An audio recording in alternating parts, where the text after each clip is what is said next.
For billions of years, the Earth turned slowly.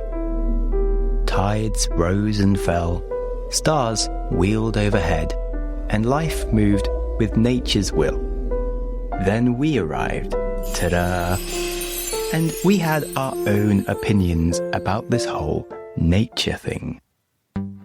We are the species that bends rivers, splits atoms, and turns grains of sand into intelligent machines. Some of our breakthroughs start as just a ripple and gather into a tsunami, reshaping the world in ways that no one could have predicted. This podcast is about those ripples in time.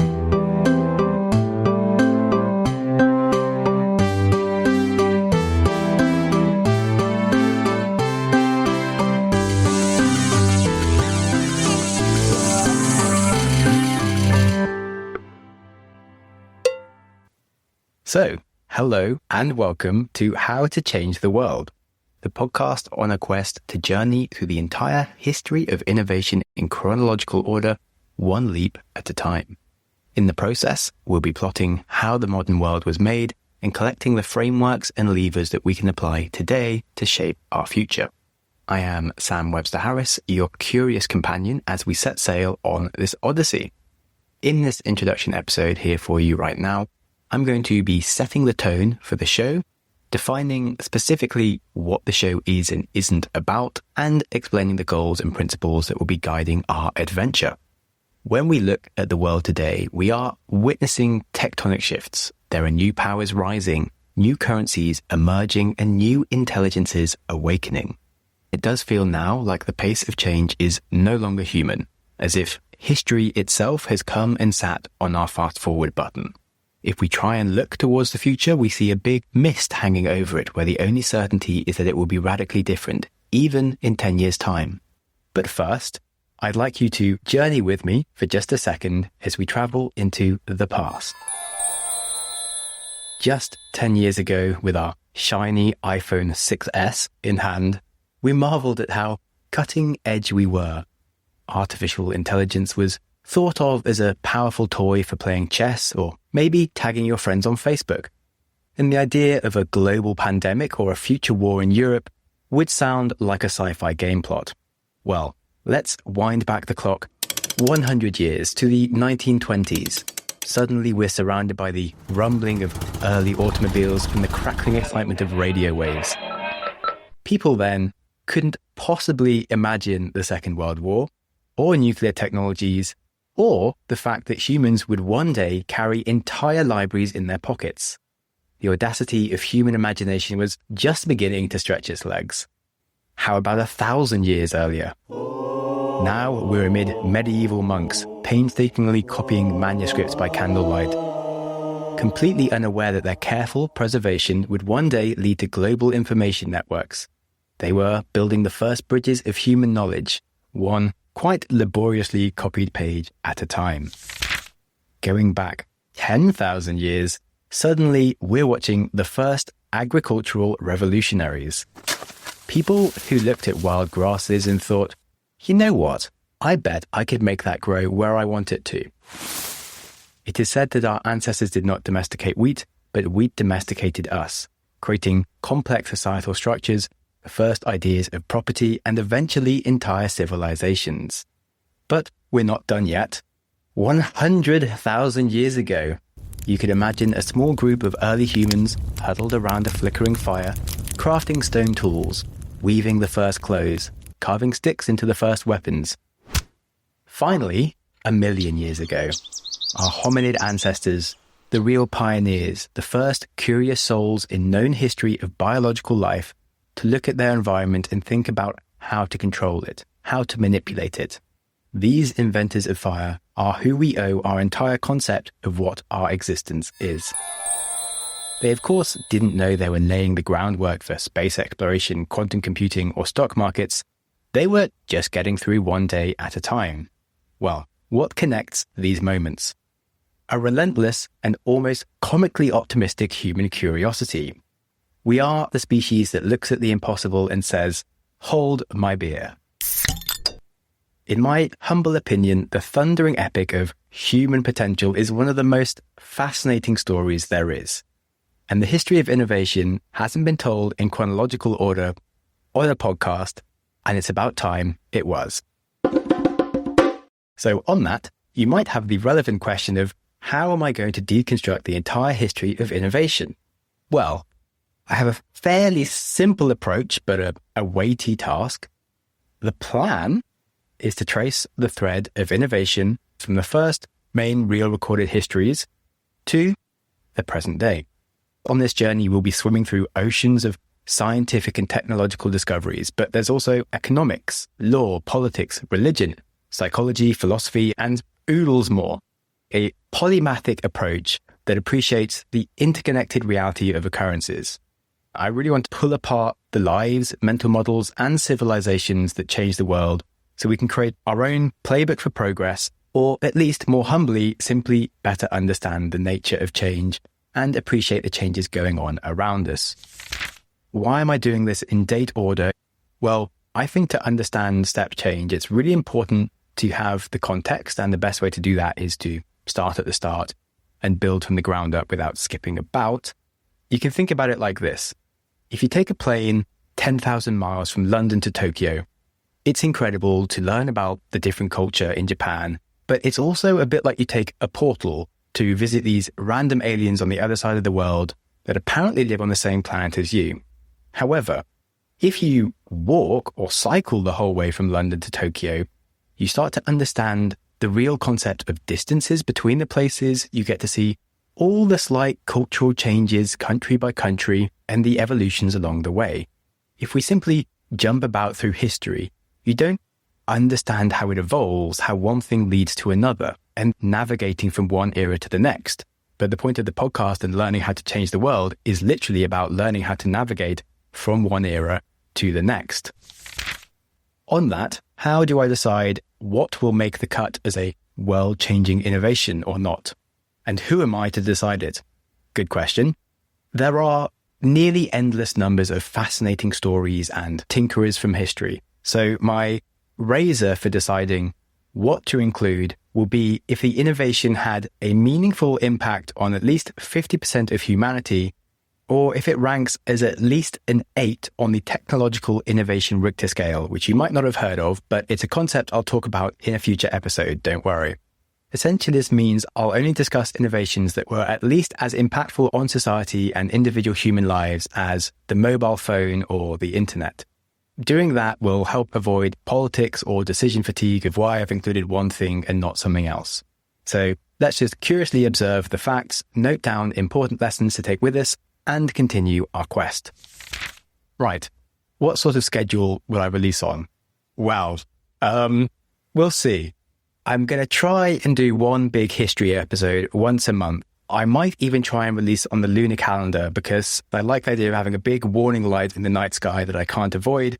I expect to read between 2 and 4 books per episode. And for many episodes, there isn't a complete resource telling the stories that I'm telling from the angle that I'm telling them. So it takes some time to piece things together. I will do my utmost to go as fast as possible, but no faster than that. Which does beg the question, how long will this all take? While calculating on the premise that we have 8 to 12 innovations an era and about 12-ish eras, that does mean the whole project will take me 10 to 12, maybe 15 years. So I have a lot of reading to do and can't hang about. So let's go on to the next question. Is this just a history podcast? No. In between the historic exploration episodes, I plan to release shorter episodes. In these, I want to tease out patterns and themes that repeat across the ages and that would really serve us as important lessons for being world changers and for understanding the things we're reading about. These might be specific frameworks in science or theories presented in different books. One example of these sorts of episodes would, of course, be explaining the innovation Richter scale that I mentioned earlier. Another might be a deep dive on first principles thinking and practical ideas on how we can apply it. Essentially, the mission for the whole show is to create the ultimate manual for world changers, to help you both think bigger and act bigger. to understand the few rules that don't change and work with them to change everything and anything else that should be changed. Finally, it's worth remembering that a map is not a blueprint. There's a classic tale from a kingdom that was so obsessed with map making that to get a truly accurate map, they created a map so large it covered the entire kingdom with a perfect point-to-point scale. Of course, the map was completely unusable. If we tried to tell all of history exactly as it was, that would leave us no time in the present. If you ever look at Google Maps, you'll see it has many different filters that you can use. The transit map or a cycling map. Well, you can think of different historians as creating different types of maps of history. The Durants spent their lives creating a comprehensive history series called The Story of Civilization, an entire weighty book per era, and you could think of this a bit like a satellite image that tries to cover everything. Now, their series is a brilliant piece of work, but it only has a brief page or paragraph about each important innovation because there's so much history they're trying to cover and compress into these books. Now, there are many other books out there or podcasts on the history of wars, power, economics, medicine. In fact, there's plenty of work on the history of innovation, but there simply isn't a detailed map of the entire history of innovation at the scale that I wish to cover it. Now, accordingly, as I am creating a map of history, many things will be missing. However, my goal is that the lines of innovation will be much clearer than on any other map that you could use.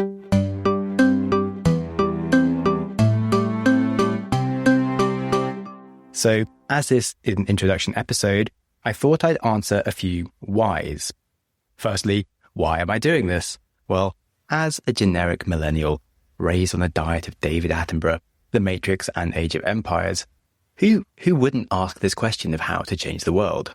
To be fair, it is a question that's persisted in the human race our entire existence, so that hardly makes me special. But as far as my relationship goes with this question, I studied science at university with all the ideas for inventions, and so full of beans, I was off starting my first world-changing, revolutionary business with no idea what I was doing. So I certainly didn't achieve the extent of my grandiose vision, but one mistake after another, it somehow ended up going a lot better than anyone anticipated, myself included. So I stayed in the world of startups and investing, which allowed me to explore more industries than we have time to talk about. Then 8 years ago, I started a mindset podcast interviewing hundreds of top entrepreneurs until one day I felt like I'd spoken to enough of them. So I rebranded into a psychology podcast where I analyze human behavior, the existential point of why we do things, and how to close the gap between our expectations and our achievements. As Steve Jobs once wisely stated, you can only connect the dots looking backwards. And all of my different activities were pulling on the thread of the question how to change the world, which brings us here. I became obsessed with formats and tossed around ideas for something like this show for the last 5 years until I stumbled into the formula for the show that I explained earlier. And when I had the idea, I immediately stopped hiding under my desk and jumped right into my notes and worked like a demon to make this a reality. And that is what brought me into your ears today. Now, I also know that some people might have the question of, isn't there a famous Sam Harris podcaster out there already? Well, yes, there is. A certain Samuel Benjamin Harris is an American philosopher, neuroscientist, atheist. He is a legendary meditator and expert at running into the fire of any political hot topic and telling everybody how wrong they are. I am not him. I am Samuel Webster Harris, the accident-prone English biologist, entrepreneur, and all-round bad emailer. I am very happy reminding people not to worry too much about what other people think. That advice does also get extended to myself whenever I feel the irrational pull to compare myself to the success of the other Sam Harris just because we have the same name. But that's psychology for you, which I cover on my other show, and we will move on. Now, why should you listen? What is in it for you? Well, if you want to change the world, first you have to understand how it works. Engineers take gadgets apart to see how they are built. And so we need to do the same with civilization if we want to engineer new civilizations. Sir Isaac Newton once said, "If I have seen further, it's by standing on the shoulders of giants." That saying isn't just about reverence, it's also about leverage. Every leap that we make builds on the leaps before it. Alexander the Great, he didn't just march into history with a sword in his hand, destiny in his veins. He studied, with Aristotle no less. On the one hand, he was reading the campaigns of Cyrus and the heroism of Achilles, but behind his shoulder, he had the greatest philosopher of his time teaching him to ask why everything is the way it is, and then to even question that too. And I think that's the magic of pairing history with philosophy. You don't just learn what's happened, you start seeing how things change and why. However, history shows us there is no such thing as a settled time. There is no perfect moment. There is only now. Every innovator you've ever admired lived through uncertain times. Newton faced the plague, Darwin was terrified to publish his heretical ideas, the Wright brothers were mocked for messing around with silly planes. When we look at them now, with hindsight, it's a mistake to read about them as characters in a play whose ending we already know. They were just like you and me, swimming in the stream of time, not knowing which way the current could take them. But still, they acted anyway. Those of us who wait for the perfect moment miss their chance entirely. If you wish to change the world, no one will give you permission or announce when the time is right. You must simply begin. Okay, last section. I would like to briefly lay out 7 core principles for the show and how to think about innovation. The first guiding principle is interdisciplinary thinking. Innovation doesn't live in a lab or a boardroom. It happens in the messy collision of different fields, where law meets technology, philosophy shapes economics, and religion drives politics. Hammurabi's legal code changed the shape of civilization. The Christian faiths rewired human behavior. Central banking, stock markets didn't just fund industries, they built empires. True innovation isn't just simply inventions, it's something that shifts a whole system. And if you want to do that, you need to understand how the whole machine works, not just a single cog. Number 2, the related cousin of interdisciplinary thinking is systems thinking, how the knock-on effects of one element balances or unbalances the whole. When we look at traffic management, for example, we'll often see that adding more lanes to a highway results in more cars using it, spending just as much time stuck in traffic. Now, if you don't understand the whole system, we often get confused when seemingly obvious answers don't work. The more complex a system becomes, the more important it is to understand the weak points, the different dependencies, the levers and controls that create positive and negative feedback loops. Which leads us directly into principle number 3, which is gaining understanding over knowledge. Richard Feynman is famous for saying that there is a huge difference between knowing a thing and understanding a thing. You can know the names of all the muscles in the human body and still have no idea how to throw a punch. There really wouldn't be much addition to the world if I merely threw a lot of facts at you. What's important is seeing how these ideas tie together, how innovation flows, how revolutions happen. And hopefully this will nurture your own ability to spot patterns and synthesize ideas yourself. After all, history belongs to those who connect dots, and so will our future. The next principle is context. Every invention lives inside a time and a culture. Without the right context, innovation just looks like magic or madness. I did speak about context briefly earlier, so now I'll tell you a story. My great-grandfather was a train driver. Today that sounds kind of ordinary, meaningful, but a quiet, steady job. Back in 1900, it was actually the peak of adventure, a career as daring and dangerous as a fighter pilot. 16,000 railway workers died in the year 1900. By 1913, it was 30,000. Things like boiler explosions, train derailments, long-term exposure to coal dust, jets of boiling steam hitting you in the face, or just falling off the stupid thing. Being a train driver meant speed, travel, and danger. It was the bleeding edge of technology. And that's why context matters. Without it, we can miss the wild, radical nature of innovation that today might feel more mundane and ordinary. Right. Principle number 5. No current affairs or political opinions. History is a timeless resource that doesn't need to be muddied by passing trends. I don't want to get caught up with a specific feature of a current version of ChatGPT or a recent news item affecting the stock price of Tesla. This is an expedition that will probably take me a decade or so to complete, and I'd really like the first episode to be as relevant today as it could be in 10 years, which is certainly an ambitious goal, but I think it's worth trying to achieve. Also, the world is political enough, and I believe that a good podcast that isn't about politics doesn't need to ruin itself by the host shoving their opinions all over you. That said, I will stick to science when it comes to things like religion, evolution, whether the world is flat or not. So if that annoys you, hey, you're listening to an innovation show. I don't know what you're expecting. Principle 6. Side quests. I shall embrace the occasional side quest, because some of history's best ideas weren't on someone's to-do list. Newton took a break from physics to be the master of the Royal Mint and accidentally triggered the gold standard. Alexander Fleming discovered penicillin in some mold on an old petri disk. Darwin even had swirling thoughts of evolution spring into focus with his Galapagos finches that he collected for general observation purposes rather than building world-changing new theories.